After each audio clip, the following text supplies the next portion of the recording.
And then, oh, by the way, the Niners 8.5-point underdogs beat the Rams in Los Angeles in overtime. And the biggest play of the game in overtime, the Rams go for it on 4th and 1. And this is how it sounded.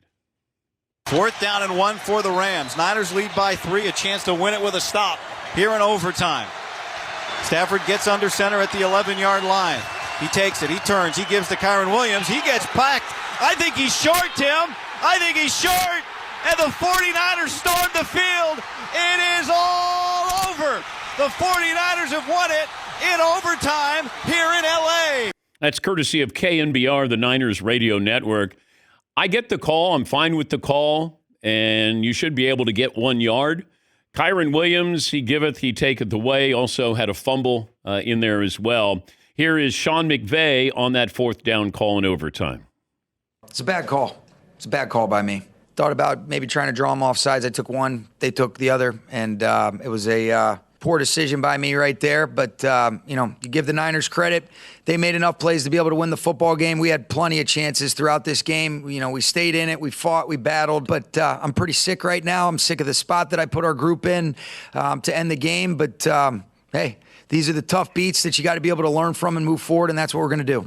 Yeah, I didn't like the call. It wasn't very creative. Now, they can't do a tush-push with Stafford in there, but I was a little bit surprised because Sean is such a great offensive-minded head coach.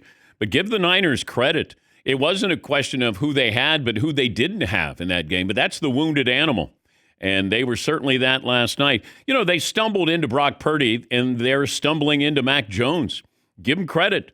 Mac Jones, when, we realized that Brock Purdy wasn't going to be able to play a couple of weeks ago, I said, they're not going to lose much. Mac Jones is good. You just don't want to believe it because what happened in New England. When he had an offensive coordinator, they made the playoffs, and he was a Pro Bowl quarterback. After that, I think he was dealt a bad hand. I think you had, mixed emotions, opinions on him as your franchise quarterback. The Niners were interested in him going into the draft, and they decided that they weren't going to take him. They went all in on Trey Lance, but they were interested in Mac Jones. And now they got Mac Jones, and he's played well. I couldn't help but think of the Bengals when I'm watching Mac Jones because they got somebody who has played at a pretty high level. And he's your backup. You didn't spend a lot of money. And then you have the Bengals with Jake Browning. Now, I'm not saying that Mac Jones is the second coming of Joe Burrow, but if you have those weapons and you have an experienced quarterback, you might salvage something here. This is the difference of the Niners with all their injuries. They're 4-1. And the Bengals are 2-2, but it feels like a shaky 2-2 with Jake Browning.